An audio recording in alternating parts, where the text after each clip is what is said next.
ہو چکی ہے۔ بلاول شوخیاں مارنے لگے، مگر کیوں؟ پی ٹی آئی رہنما مزمل اسلم نے وزیر اعظم کا کون سا پول کھول دیا اور ویزوں پر پابندی۔ ناظرین کرام، ان تمام باتوں کے حوالے سے گفتگو کرتے ہوئے عمران ریاض نے اپنے حالیہ ویلاگ میں بتایا ہے کہ پاکستان تحریک انصاف کے حوالے سے یہ خبریں مختلف میڈیا آؤٹلیٹس کے ذریعے سے پھیلائی جا رہی ہیں کہ پی ٹی آئی میں اب بہت سے گروپس بن چکے ہیں۔ ان تمام باتوں کے حوالے سے حقائق عمران ریاض نے کہا کہ میں آج اپنے ویلاگ میں سامنے لایا ہوں۔ انہوں نے کہا کہ ساری لڑائیاں ایک سائڈ پر رکھیں، اس وقت فوکس صرف اور صرف عمران خان کی رہائی پر رکھیں۔ اسد کیسر کی ٹویٹ کا حوالہ دیتے ہوئے انہوں نے بتایا کہ اسد کیسر نے لکھا کہ میں پارٹی کی مرکزی قیادت سے مطالبہ کرتا ہوں کہ وزیر اعلیٰ خیبر پختونخوا کے حالیہ بیان کی مکمل تحقیقات کی جائیں اور اس حوالے سے چیئرمین عمران خان کا موقف قوم کے سامنے لایا جائے۔ اسد کیسر نے کہا کہ ہم وزیر اعلیٰ کے بیان کا جواب دینے کا حق محفوظ رکھتے ہیں، تاہم موجودہ حالات میں ایسی باتوں سے گریز کرنا ملک اور بانی chairman P T I Imran Khan کے لیے ضروری سمجھتے ہیں۔ اس وقت ہماری ساری توجہ عمران خان اور دیگر بے گناہ قیدیوں کی رہائی پر مرکوز ہونی چاہیے۔ غیر ضروری بیانات کے ذریعے پارٹی کے اندرونی معاملات کو ہوا دے کر عمران خان کی رہائی کی جدوجہد کو کمزور نہیں کرنا چاہیے۔ وزیر اعلیٰ کو چاہیے کہ وہ اپنی تمام تر توانائی صوبے میں بہتر گورننس، امن و امان کی بحالی اور عمران خان اور دیگر بے گناہ اسیران کی رہائی کی جدوجہد پر مرکوز رکھیں۔ علی امین گنڈاپور نے NFC اجلاس نہ بلانے پر وفاقی حکومت کو دھمکی دے دی۔ ناظرین کرام، وزیر اعلیٰ خیبر پختونخوا علی امین گنڈاپور نے وفاقی حکومت کو دھمکی دیتے ہوئے کہا کہ اگر NFC اجلاس میں نہ بلایا گیا تو صوبے کی عوام، پولیس اور سرکاری ملازمین کو ساتھ لے کر نکلوں گا۔ بانی P T I Imran Khan سے ملاقات کے بعد اسلام آباد میں پریس کانفرنس کے دوران وزیر اعلیٰ خیبر پختونخوا علی امین گنڈاپور نے کہا کہ چیئرمین پی ٹی آئی کہتے ہیں کہ ملک میں جاری دہشت گردی کا واحد حل مذاکرات ہیں۔ انہوں نے کہا کہ جب ہماری حکومت تھی تو اس وقت دہشت گردی نہیں تھی، جیسے ہی ہماری حکومت کا خاتمہ کیا گیا اس کے بعد ہمارے خلاف کارروائیاں شروع ہوئیں اور یہ لوگ ہمارے خلاف کارروائیوں میں مصروف رہے، جبکہ ان کا اصل کام دہشت گردی کو قابو میں لانا تھا، اس سے یہ دور رہے۔ انہوں نے کہا کہ میں کہہ رہا ہوں کہ TORs بنائیں تاکہ افغانستان کے ساتھ مذاکرات کیے جا سکیں، اس کے بغیر کوئی حل نہیں۔ کیپیسٹی کی کمی ہے تو اس کی ذمہ داری وفاقی حکومت پر عائد ہوتی ہے، ہر چیز میں سیاست نہ کی جائے۔ افسوس ہے کہ وفاقی حکومت اور وزراء ہمارے علاقے میں واقعات پر سیاست کر رہے ہیں۔ وفاقی حکومت کے زیر انتظام اداروں نے ایکشن لیا جس سے ہماری حکومت آئی، CTD اور دیگر اداروں کو 30 ارب روپے دیے ہیں۔ صوبائی حکومت کا ایکشن پلان جاری ہے۔ ناظرین کرام، اس کے بعد علی امین گنڈاپور نے کہا کہ عوام اپنی فورسز کے ساتھ کھڑے ہیں، وفاقی حکومت کے بیانات خطرناک ہیں۔ افغانستان میں جب تک امن نہیں ہوگا اس پورے خطے میں امن نہیں ہو سکتا۔ ہماری غلط پالیسیوں کی وجہ سے ان لوگوں نے ہتھیار اٹھایا ہے، اعتماد کا رشتہ بنانا پڑے گا۔ جب تک افغانستان اور بارڈر ایریاز میں امن نہیں ہوتا حالات ٹھیک نہیں ہوں گے۔ ناظرین کرام، اس کے بعد انہوں نے مزید کہا کہ KPK میں ہم زبردستی لوگوں کو افغانستان نہیں بھجوائیں گے، صوبے کی پولیس اور صوبے کی انتظامیہ کسی کو بھی زبردستی نہیں نکالے گی، ہم کیمپ لگائیں گے، جو رضاکارانہ طور پر جانا چاہیں ان کو بھجوا دیا جائے گا۔ NFC نہ دینا کروڑوں آبادی کے ساتھ زیادتی ہے۔ انہوں نے کہا کہ میرے ساتھ اپریل میں NFC بلانے کا وعدہ کیا گیا تھا، اپریل کا مطلب اپریل ہے، آئینی حق کے لیے میں نکلوں گا۔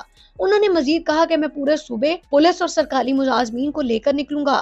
ہمیں 75 ارب روپے نہیں دیے گئے، یہ بجلی کے ڈٹ کے علاوہ ہیں، ہم پاکستان کا حصہ ہیں، ہمیں یہ حق دیا جائے۔ اس کے بعد انہوں نے کہا کہ بانی PTI سے میری ملاقات 2 مہینے بعد کیوں ہوتی ہے؟ عمران خان ڈیل نہیں کرے گا، وہ کسی ڈیل کے لیے جیل میں نہیں ہے، مذاکرات پاکستان کے لیے ہوں گے، اگر کوئی راستہ نکل سکتا ہے تو مذاکرات کے ذریعے نکلنا چاہیے۔ بانی PTI کو سب سے زیادہ پریشانی امن و امان اور دہشت گردی کی ہے، بجلی چوری ہم سب کا مسئلہ ہے، ہم نے پورا تعاون کیا ہے، ضم شدہ پورے اضلاع میں 3 گھنٹے بھی بجلی نہیں مل رہی۔ ان کا کہنا تھا کہ خیبر پختونخوا کا 128 ارب بجلی کا خسارہ ہے اور وابٹا کا مجموعی خسارہ 500 ارب روپے ہے۔